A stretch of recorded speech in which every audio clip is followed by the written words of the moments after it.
Alright, let me get this thing parked and we're going to have a little chat. What we're going to talk about is something that's been on my mind for quite a while. And I've been trying to find a way to put it in a manner that everyone will understand and learn from. And what I'm going to be referring to are the statues that are torn down and being considered for tearing down because of what they represent to some people.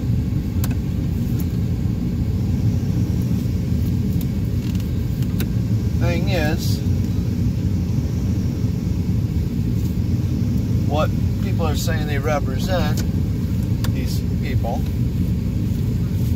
they are way off the rocker on. Alright, so let's have a little chat about that while after I get this thing put in place here.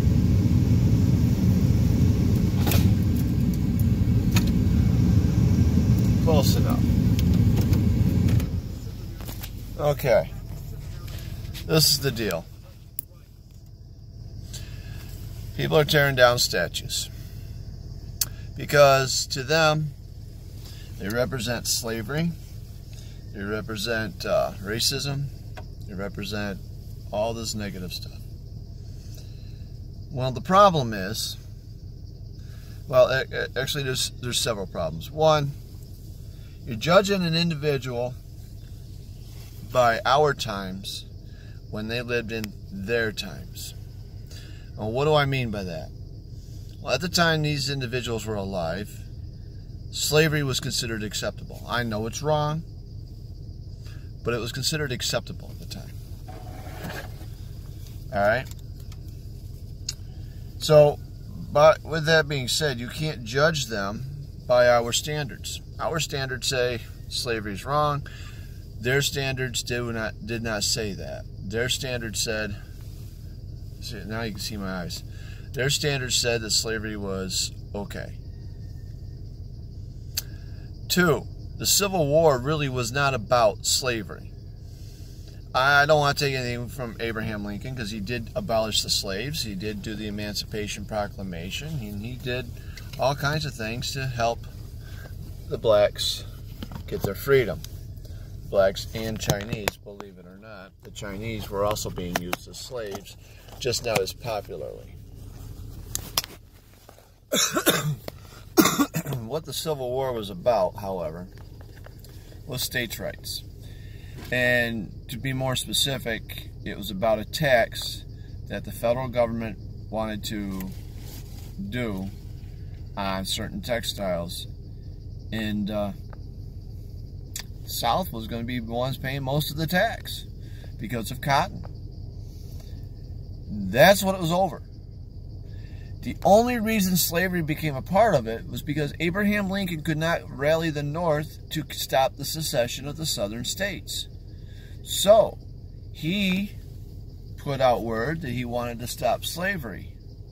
He made it about slavery because he wanted to prevent the secession of the southern states. I don't know how else to put it. I don't know how many other times I got to say it, but that's the deal. That's why it became about slavery.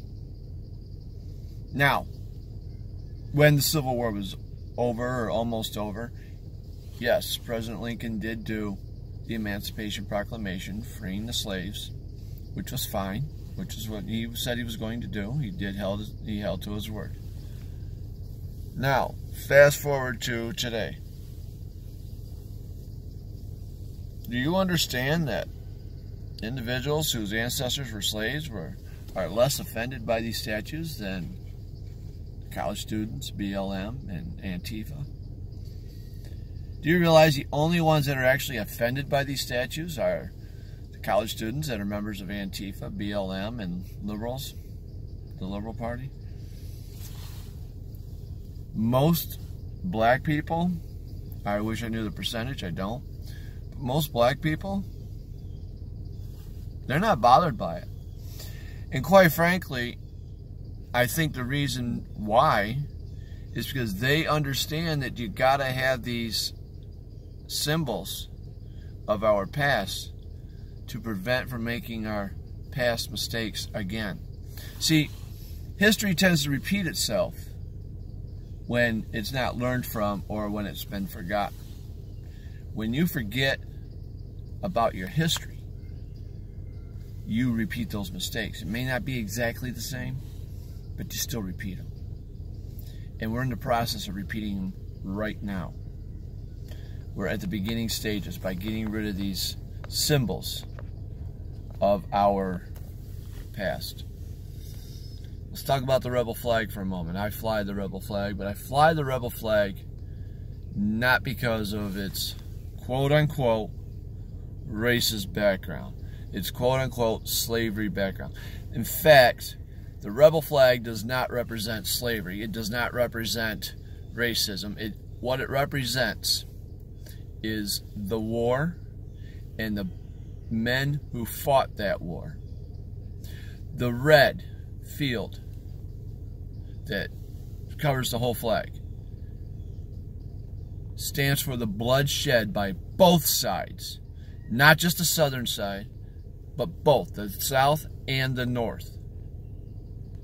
The blue that the stars sit in, the blue banner, that represents unity. And the stars, one for each of the Confederate states. That's all it represents. And if people would learn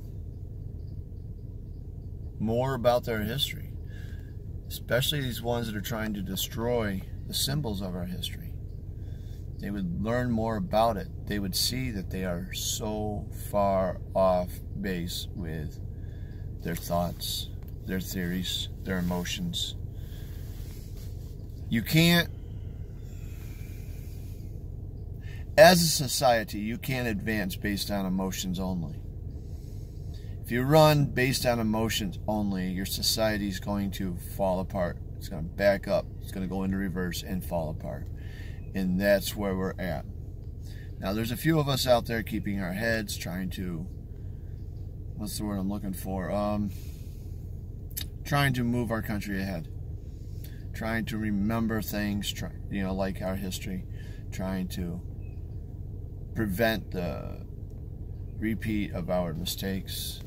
Prevent the loss of knowledge to our children.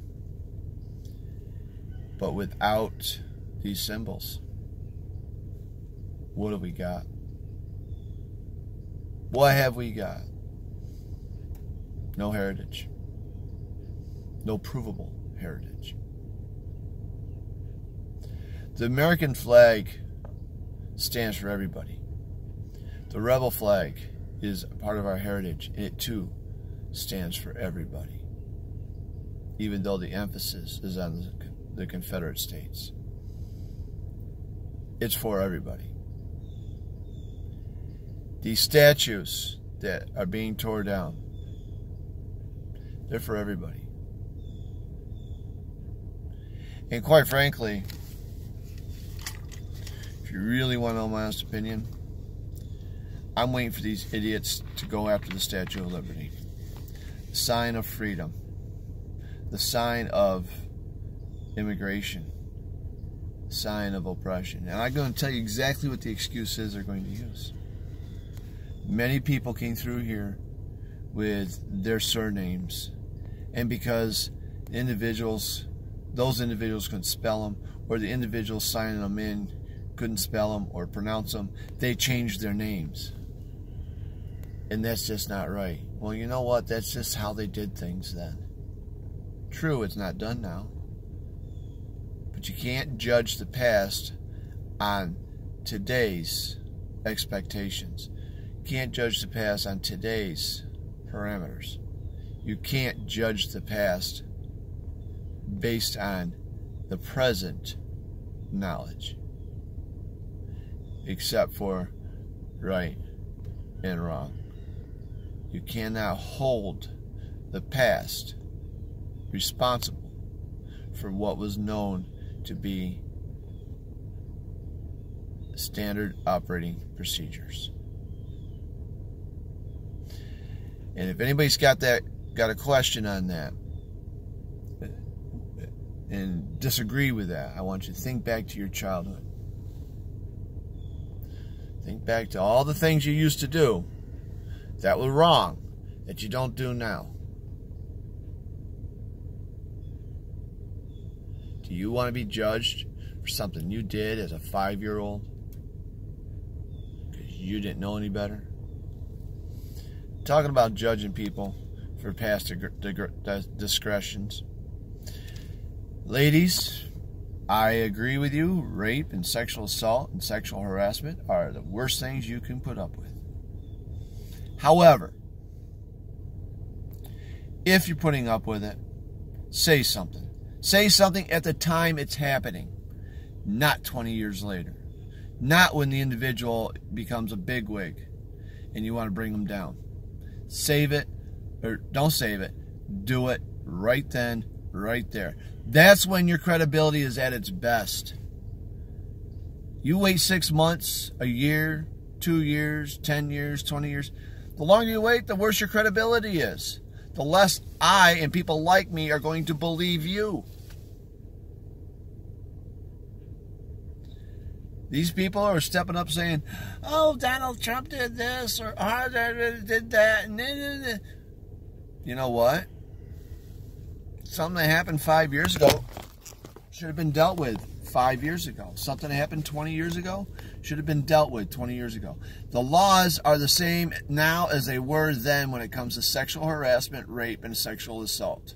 Same laws. It ain't changed. Same laws. So you should have done something then instead of now. If someone did you wrong 20 years ago and you haven't stepped forward, that's on you. Don't expect me to believe you.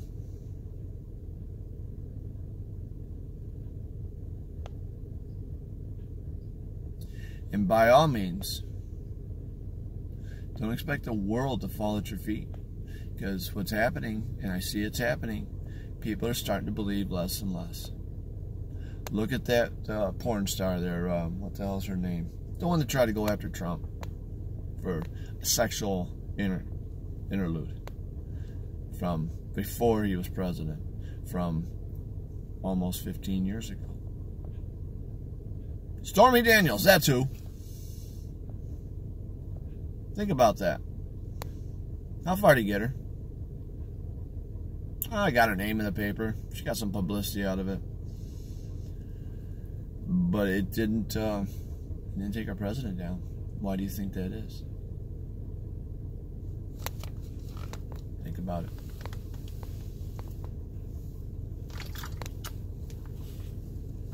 Doing the do. Bear with me. And let's see, one more thing. And then I'll let you go. Unless you already left.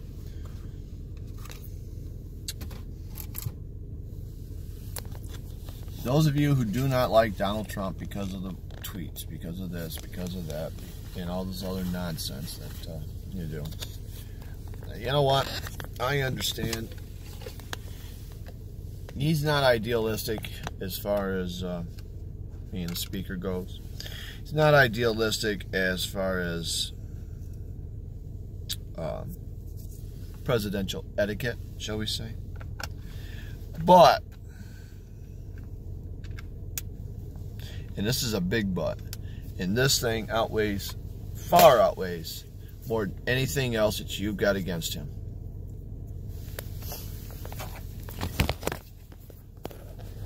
The man is getting his job done. Unemployment, 3.9% nationwide.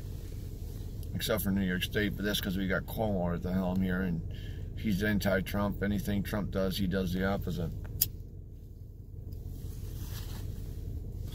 Hopefully we'll get someone a little more responsible with the position than Cuomo in this election coming November. Unemployment rate, historic lows for those who have quit school and never got their diploma or GED.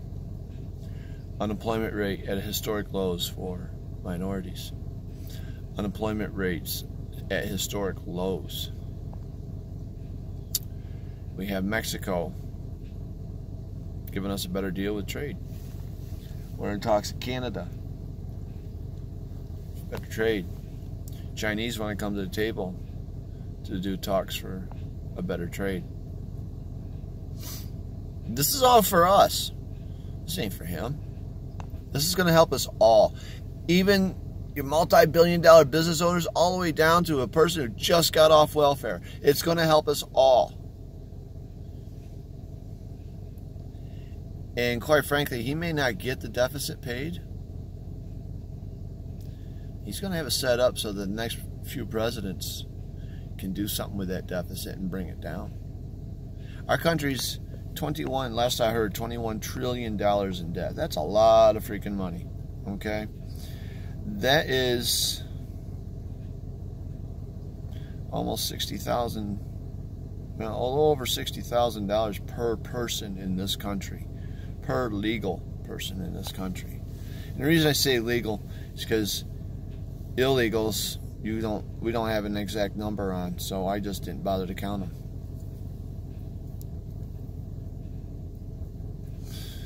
Now, if Trump's getting it set up so that deficit, that debt can be paid without you, me, or anybody else putting out over $60,000 out of our own pocket to put on it, don't you think that's going to be a big thing? Especially since China owns 3/4 of our debt. Think about this for a minute.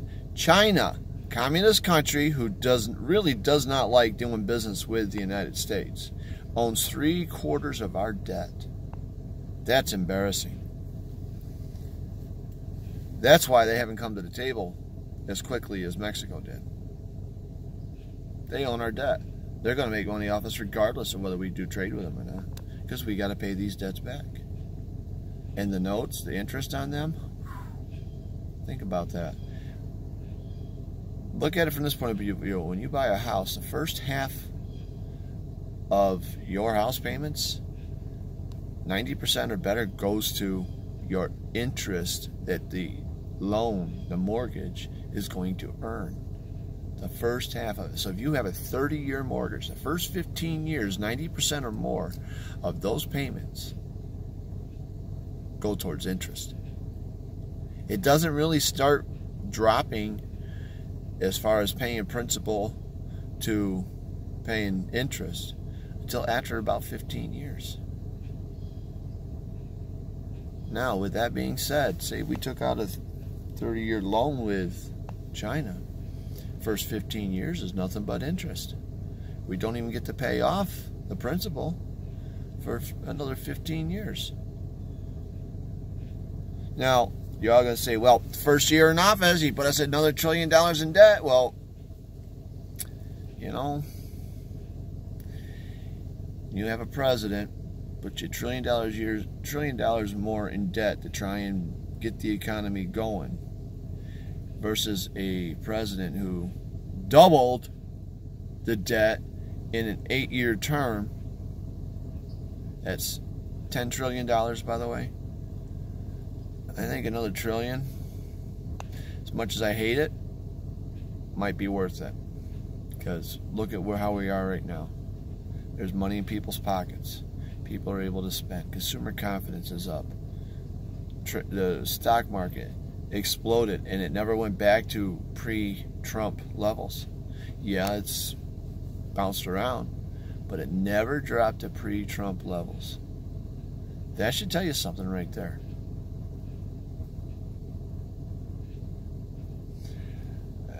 These people are saying, oh, because the economy is so good, it's going to bust. You know what? I understand where you're coming from on that, because the economy was really good in the 20s, and we went into a depression. Okay.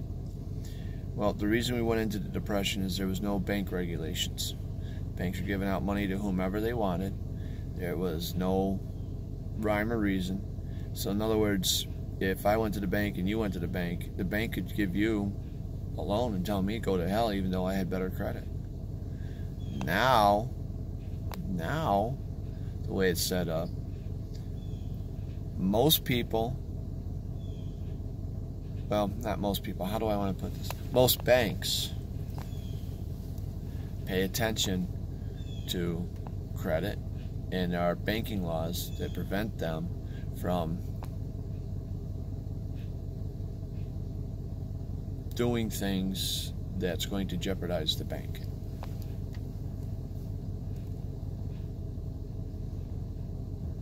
Unreasonably jeopardize the bank. Let me say that way. So, with that being said, I won't say another Great Depression won't hit. It could. We had a pretty big recession, and banks did fail. But I don't think we're going to get the depression that we got in the 30s. Oh, excuse me. Like I said, I don't get much sleep. I don't think we're going to get the depression that we got in the 30s up to World War II. I just don't see it happening.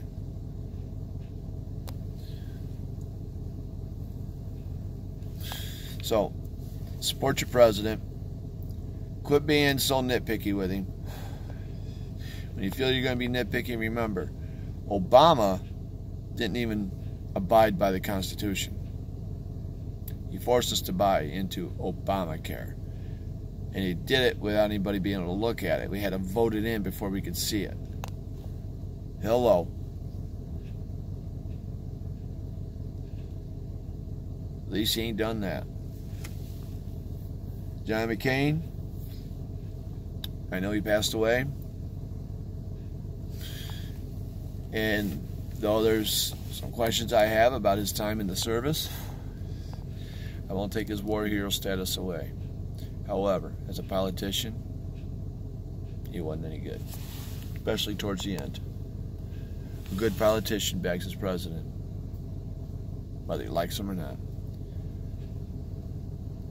As a non-Obama support or non-Obama liker, I still supported him, even though I didn't like him. I kept saying, give the man a chance. It's up to you now. You people who don't like Trump, to give him a chance. He's already proved he deserves it. Don't believe me? Look around you. Adios.